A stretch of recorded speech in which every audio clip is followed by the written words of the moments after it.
Hello viewers, Radhe Radhe. নতুন কিচেনের পক্ষ থেকে সবাইকে স্বাগত আজকের একটা নতুন ব্লগে। আশা করি তোমরা খুবই ভালো আছো আর জামাই ষষ্ঠীর তোড়জোড় করছো। সেই জন্য আমি নিয়ে চলে এসেছি গরম গরম গন্ধরাজ লস্যি পোলাও।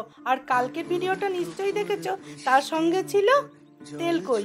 এই দুটো একসাথে জামাইয়ের পাতে পড়লে জামাই একবারে চমকে চুয়ান্ন হয়ে যাবে। আমি আজকে বাসমতি রাইস চালটা 1 ঘন্টা ভিজিয়ে ভালো করে ধুয়ে নিয়েছি। তার মধ্যে নুন, ঘি,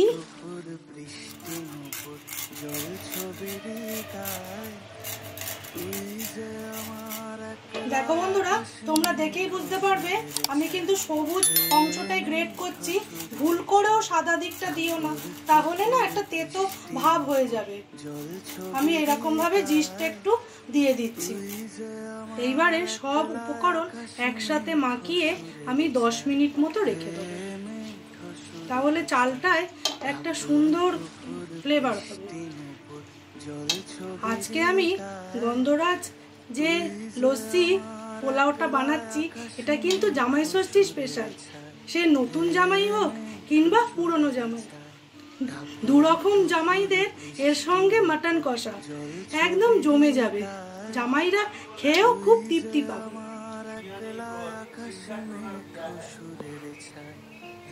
কড়া গরম করেছি, ঘি দেব। ঘিটার মধ্যে গোটা গরম মশলা ঠুকে নিয়েছি, ফোড়ন দিয়ে দেবো। অল্প দিলাম, যেহেতু গন্ধরাজ লেবুর একটা গন্ধ আছে, ওই জন্য আমি খুব বেশি গরম মশলা দেব না। ফোড়ন ভাজার গন্ধ বেরোলে কাজু দেব। হালকা ভাবে ভাজা করব কাজু, খুব লাল করব না। এবার ম্যারিনেট করা চালটা সব দিয়ে দেবো। আমি মিনিট 5 ভাজা ভাজা করে দেবো।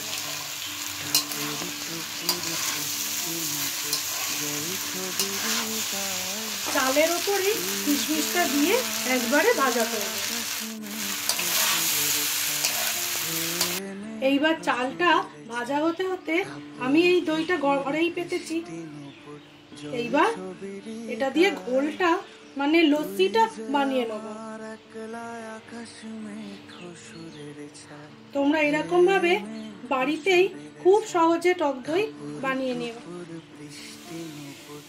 গন্ধরাজ লেবুর রস দেবো, দিয়ে আমি লস্যিটা তৈরি করে নেব এর মধ্যে কিছুটা জল দিয়ে। গন্ধরাজ লস্যি একদম রেডি হয়ে গেছে। আমি এই বাটি মাপ করে চাল নিয়েছি 2 বাটি, সেই জন্য জল দেব 4 বাটি, আর ঘোলটাও মাপ করে মিশিয়ে দেব। 1, এবার বাকিটা জল দেব। 2,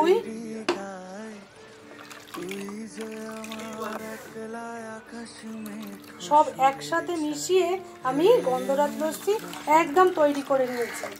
এইটাই চাল ভাজা হলে ঢেলে দেব। তোমরা দেখলেই বুঝতে পারবে চালটা খুব সুন্দর করে ভাজা হয়ে গেছে। এইবার আমি এর মধ্যে যে লস্যিটা বানালাম গন্ধরাজ লস্যি দিয়ে দেবো। এইবার লস্যিটা ঢেলে দিচ্ছি। এইবার চালগুলো সব লস্যির মধ্যে দিয়ে দেবো।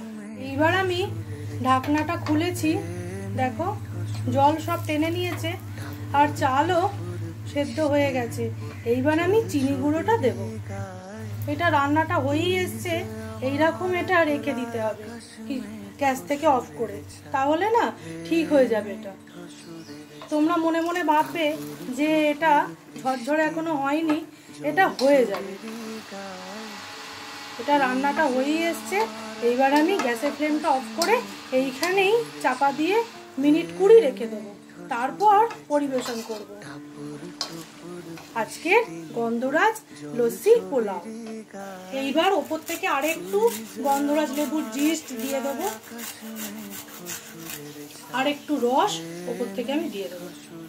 এইবার সব একসাথে মিশিয়ে আমি স্ট্যান্ডিং টাইমে রেখে দেবো, তাহলেই তোমাদের দেখাবো যে এটা কতটা ঝরঝরে হয়েছে। তাহলে এবার চাপা দিয়ে রেখে দিই। এরপর ঢাকনাটা খুলে দেখি একদম ঝরঝরে গন্ধরাজ পোলাও রেডি। চলো এইবার তাহলে আমরা গরম গরম খেয়ে নিই। কি সুন্দর হয়েছে দেখো, যতক্ষণ একটু পাখার তলায় রাখতে হবে তাহলেই পারফেক্ট ঝরঝরে তৈরি হয়ে যাবে। বন্ধুরা, পোলাও আমার রেডি। গন্ধরাজ লস্যি পোলাও জামাই ষষ্ঠীর স্পেশাল। আজকের ভিডিওটা এইখানেই শেষ করছি। দেখা হচ্ছে তোমাদের সাথে পরের ভিডিওতে। তোমরা ভালো থেকো, সুস্থ থেকো, খুব ভালো করে জামাই আপ্যায়ন করো। আমার ভিডিও যারা দেখছো কিন্তু সাবস্ক্রাইব করছো না, তাদের কাছে আমার একটা ছোট্ট রিকোয়েস্ট, তোমরা প্লিজ সাবস্ক্রাইব করো। আর এইটা করলে কোনো রকম টাকা পয়সা লাগবে না। একটা ভিডিও বানাতে অনেক সময় লাগে আর পরিশ্রমও করতে হয়।